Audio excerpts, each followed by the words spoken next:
இயேசுவில் பிரியமான அன்பு சகோதர சகோதரிகளே, அன்னை மரியாளின் பக்தர்களே, ஒரு முறை நான் பங்கிலே இருந்த பொழுது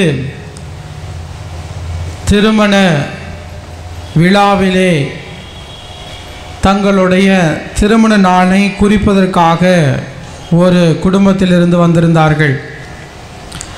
வந்த அவர்கள் சில தேதிகளை என்னிடம் கொடுத்து, ஃபாதர் இதில் ஏதாவது ஒரு தேதியை நீங்கள் எங்களுக்கு கொடுங்க, அப்பொழுது நாங்கள் திருமணம் செய்ய எங்களுக்கு அந்த தேதி வசதியாக இருக்கும் என்று சொன்னார்கள். நானும் அந்த தேதியெல்லாம் பார்த்தேன். அந்த தேதியிலேயே எனது பங்கிலே பல நபர்கள் திருமணம் வைக்க வேண்டும் என்று அந்த தேதியை குறித்து வைத்திருந்தார்கள்.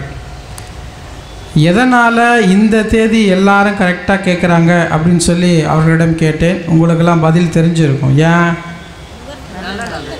எதனால்?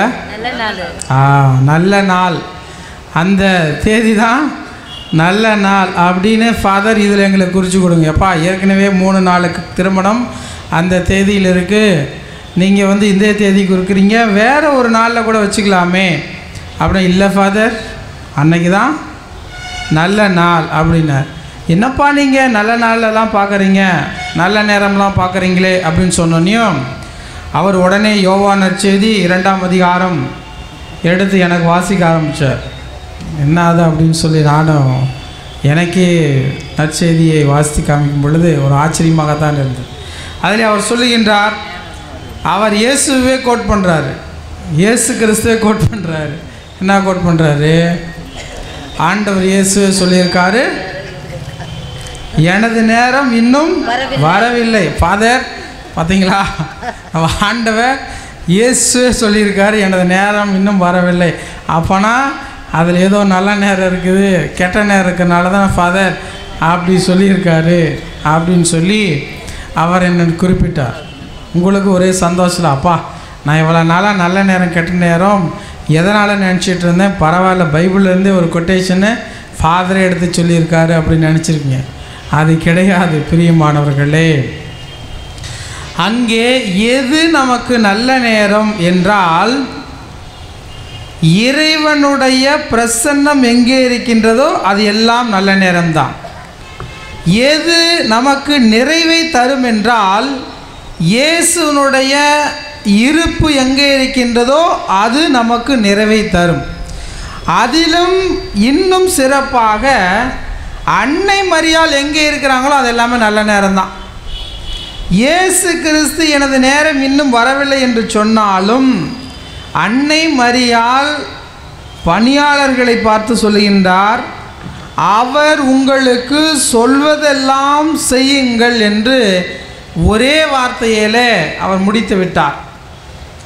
அங்கே ஆண்டவர் இயேசு அன்னையினுடைய அன்பிற்கு இணங்கி, அன்பிற்கு கட்டுப்பட்டு, அன்னையினுடைய பாசத்திற்கு எதிராக செயல்பட முடியாத இயேசுவாக அங்கே அன்னையினுடைய வார்த்தைக்கு கீழ்ப்படிந்து புதுமையை செய்கின்றார். அந்த புதுமைதான் ஆண்டவர் இயேசு கிறிஸ்து மாட்சிமையை வெளிப்படுத்துவதற்கு உறுதுணையாக இருந்த ஒரு புதுமை. யோவான் 2:11. இதன் வழியாக அவர் தம் மாட்சியை வெளிப்படுத்தினார். இயேசு கிறிஸ்து தன் மாட்சியை வெளிப்படுத்துவதற்கு அன்னை மரியாள் ஒரு கருவியாக அங்கே இருந்தார். இயேசு கிறிஸ்து இந்த உலகத்திற்கு வருவதற்கே கருவியாக இருந்தவர் அன்னை மரியாள்.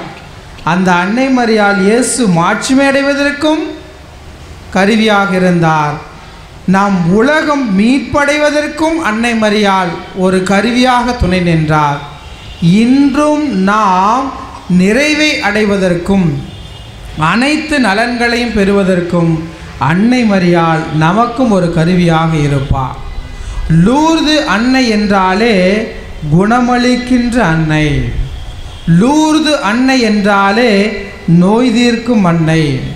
லூர்து அன்னை என்றாலே வளமளிக்கும் அன்னை. இதுதான் அன்னையினுடைய மிகப்பெரிய சிறப்பாக இருக்கின்றது.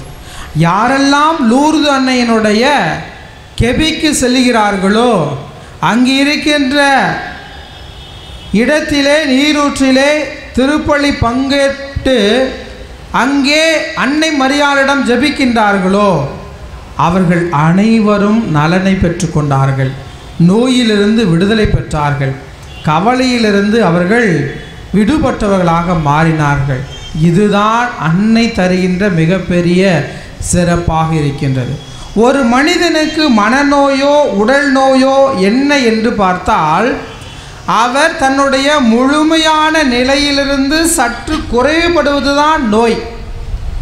சொட்டாரியா என்ற ஒரு லத்தீன் வார்த்தை இருக்கின்றது. அந்த வார்த்தைக்கும் சால்வேஷன் மீட்பு என்ற சொல்லிற்கும் ஒரே மூல சொல்லாக இருப்பது தான் இந்த சொட்டாரியா. சொட்டாரியா என்றால் முழுமை என்று பொருள். நோய் என்பதே கடவுள் நம்மை படைத்த பொழுது நாம் குறையற்றவர்களாக, நிறைவு உள்ளவர்களாக, முழுமையான மனிதர்களாக இருந்தோம். அப்படி இருக்கின்ற சமயத்தில் ஏதோ ஒரு காரணத்தினால், அது மனநோயாக இருக்கலாம், அல்லது உடல் நோயாக இருக்கலாம், அல்லது விபத்துக்களினால் ஏற்படுகின்ற நோயாக இருக்கலாம், எல்லாமே நமக்கு சுட்டி காட்டக்கூடியது நாம் முழுமையிலிருந்து நாம் சற்று குறைபட்டவர்களாக இருக்கின்றோம். அந்த குறையை நிறைவு செய்வதுதான் கடவுள்.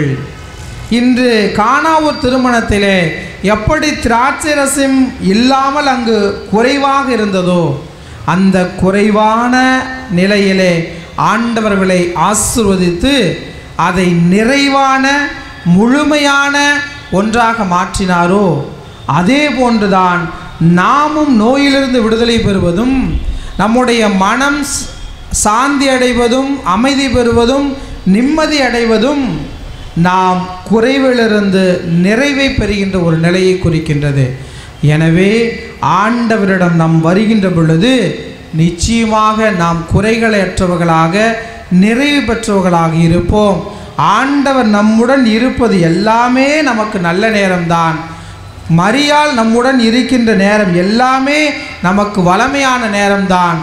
எனவே அன்னை மரியாளின் தோழமையிலே ஆண்டவர் இயேசுவின் ஆசீர்வாதத்தை நாம் பெறுகின்ற பொழுது அது நமக்கு முழுமையை தரும், நிறைவை தரும், அமைதியை தரும், சமாதானத்தை தரும், மகிழ்ச்சியை தரும், எல்லாவற்றையும் தரும்.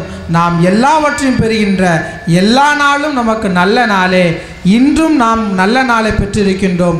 அன்னை மரியாளின் தோழமையில் ஆண்டவர் இயேசு நம்மை ஆஸ்வதிக்கின்றார். நிறைய ஆசிரியை நாம் இல்லத்திற்கு எடுத்துச் செல்லுவோம்.